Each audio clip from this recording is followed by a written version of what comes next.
What's going on, guys? Today on SHOKY Review, we're going to do another fun little SD, and of course this one is one of the cooler ones from the Build Fighters Try series. You can get the Kurenai Musha Red Warrior Amazing, the Lady Kawaguchi's mobile suit, or at least the one she used right at the end, literally the final episode, because earlier on you see her using a Zero Gundam. And yeah, this guy, or girl rather, was really, really cool. Although, as you'll see when I get to the actual review, very lacking in the in the way of things to make it complete. But let's go ahead and take a quick look at the box here. Of course, you get a great shot of the Kurenai Musha there, and it is her little SD version of the Amazing Red Warrior to go with actual Meijin Kawaguchi's Red Warrior, which one day I'll build. I've got it. I just need to build it. Now you can see the long, flowing blonde hair here, right underneath the Build Fighters Try. Of course, you got the SD Build Fighters there. You got the Build Fighters Try logo up here. You got some cool explosions of rocks and things because the last battle took place in space. So I'm guessing that's what they were going for here. And of course, you get the Bandai logo down here. It's a box. Come to the bottom and you get nice action shots here. Of course, with any SD you do get multiple sets of eyes, as we covered before, but this one only comes with one eye set that you can actually use, so you can only use two at a time, so that kind of sucks. You do get some nice action shots here. Get one here showing her from behind, just kind of doing whatever. And I guess here it shows you can actually remove the visor if you really want to, and you got some clear plastic parts there. Just showing off her different weapons. You got these little kunais, I guess is what they are, and then shoulder cannon, more or less. Yeah, that's what it is. Sorry, I'm looking at the real thing versus this, so let's see what's up. And then of course she has a cool little armored cannon mode instead of just armored mobile suit mode. And then of course you got some Build Fighter Tries here, so you see the star winning and you see her.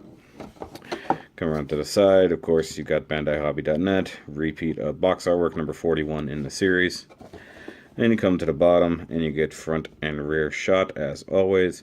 A little shot there, kind of, from the final animation there. You get some specs on it right there, whatever that is.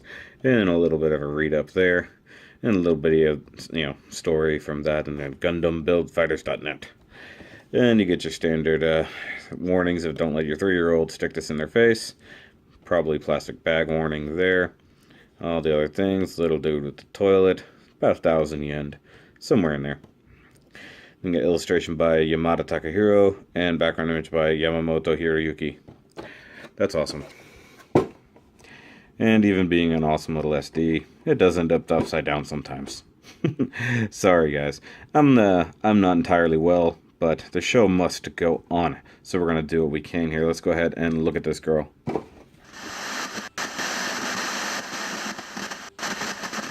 Alright guys, so here we have the awesome Kurenai Musha out of the box, out of the display, and honestly this thing is so cool.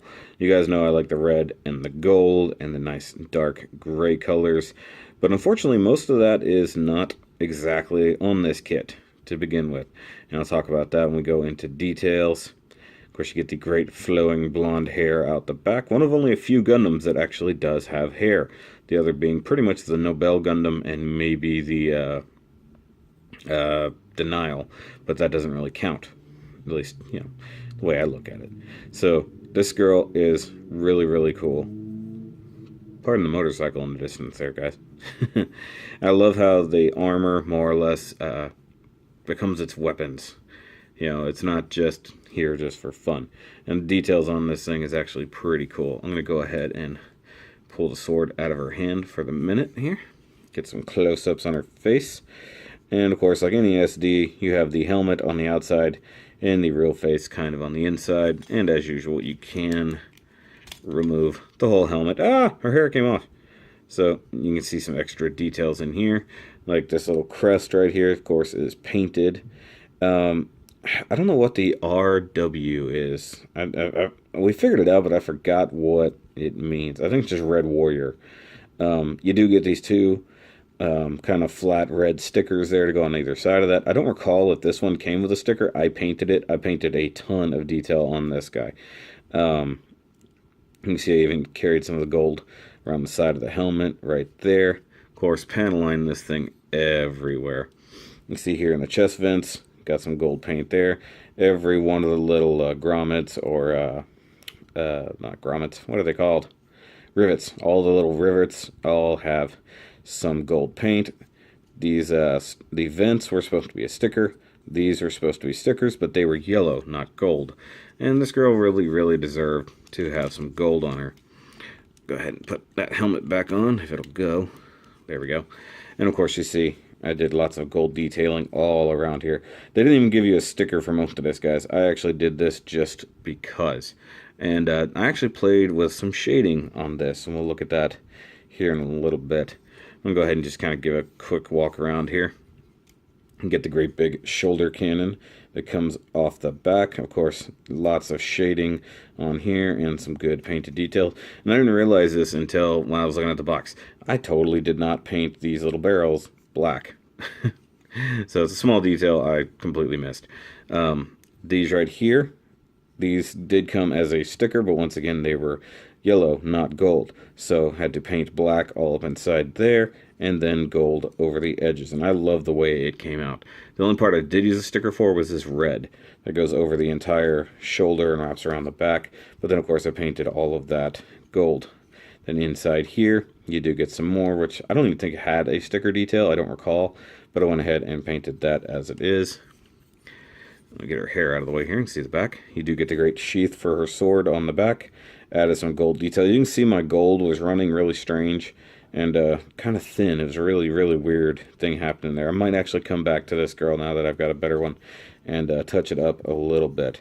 But once again, this thing needed a lot of detail. Like down here on the feet, these little pistons, no color there. They were supposed to be gray. Same thing with that little bit on the foot. You can sort of see there. And of course, any of the small details did not come on this thing. And these wheels especially, or the shields, they were just straight red.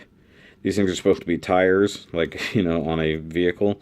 Totally red, no sticker, no nothing. But they look amazing, painted with my favoriteest dark gray ever. Like, I mean, it looks like rubber, I'm not gonna lie. Like, if it wasn't for the hollow backside, you could probably make this thing look pretty decent. And then I did a touch of gold right there. I don't recall if it actually needed that, but I thought it did.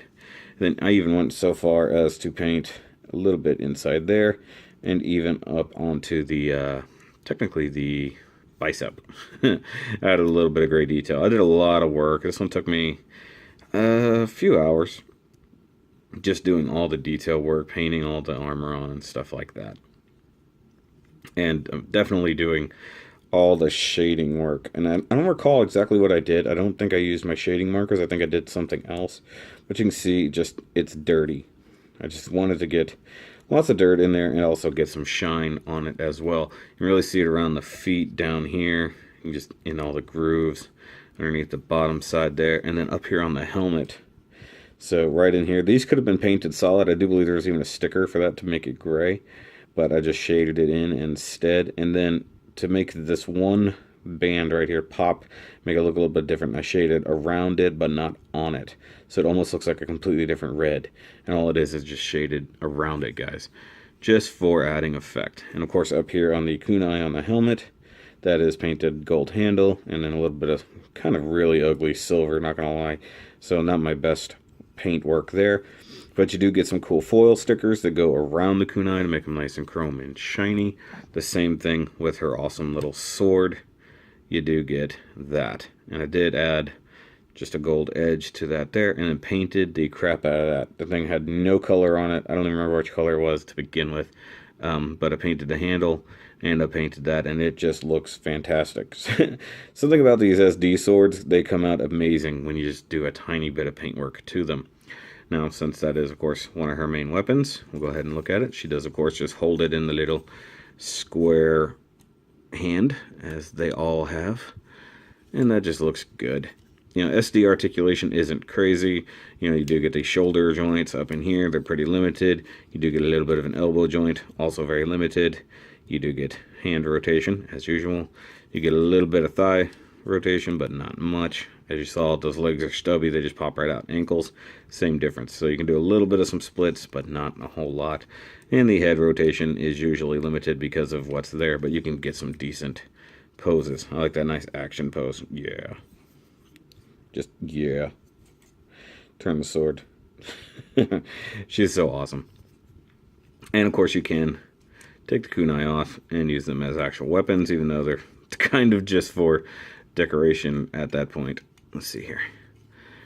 Yeah. So that's that. And I do believe these were straight yellow. You can even see some of it poking out, like right here and right here. So adding the paint was a necessity. Oh, you can totally see it in there. That's the yellow everything should have been. Now another, of course, thing I did was shade the hair to give it some effect. So that's got some brown, some orange, a little bit of pink, just to, you know, break it up, just to give it some, not just panel lines, but a little bit of depth to it. I mean, it doesn't completely show up on camera, but it is there. And, you know, it just helped it not look like something that came from McDonald's. You know, it's kind of something I really champion, you know. Get away from the yellows and the reds that really just make it look cheap, and try to make it look like something better. Now, she does actually have something of a transformation, or at least a sub-weapon transformation. I'll go ahead and pull the sword out. I'm going to put it back in its sheath, which it does just slide right on in there. You do got to be careful because you don't want to destroy that nice chrome sticker. You know what you do? You go ahead and remove the big shoulder cannon, which can actually post on either side. Did her leg? Yep, her leg just fell off. And it's just a polycap and a ball joint there. Okay, so we pull the wheels off either side. And I do like the details here, nice rings and all that. If I remember correctly, you also pull off the shoulder pads. Stay. Oh, totally take off the upper helmet, which is only this part. If I can totally get it off. Come on. It's just pegged in on the top of the head there, but it's being a butt. There we go. And her arm just came off too. What is going on? I just sort of tuck it right back in there. Same thing on that side, tuck it back in there. Okay, so now that she's weirdly stripped down. Okay, let's see if I remember how this goes together. Wait, one thing. You could totally reverse this cannon if you want. See, that side I remember to paint. Totally forgot to do the other side. Now, if I remember correctly, because I'm not going to look at instructions, because why would I? You totally just peg the head there. And you do... Where do the wheels go?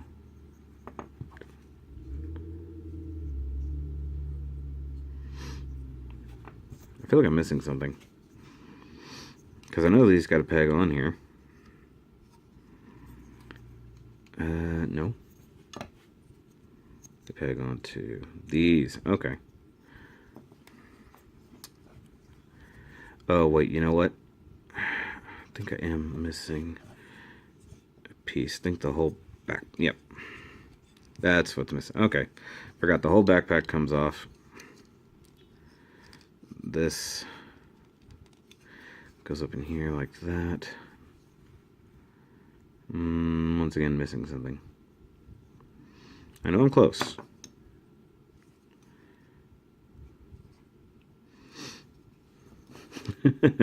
Sorry guys, it's been a little while since I played with this. I can't remember exactly how everything goes together.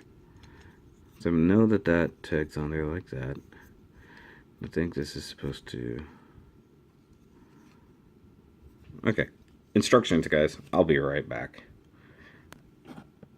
Okay, I figured it out. These don't plug in here.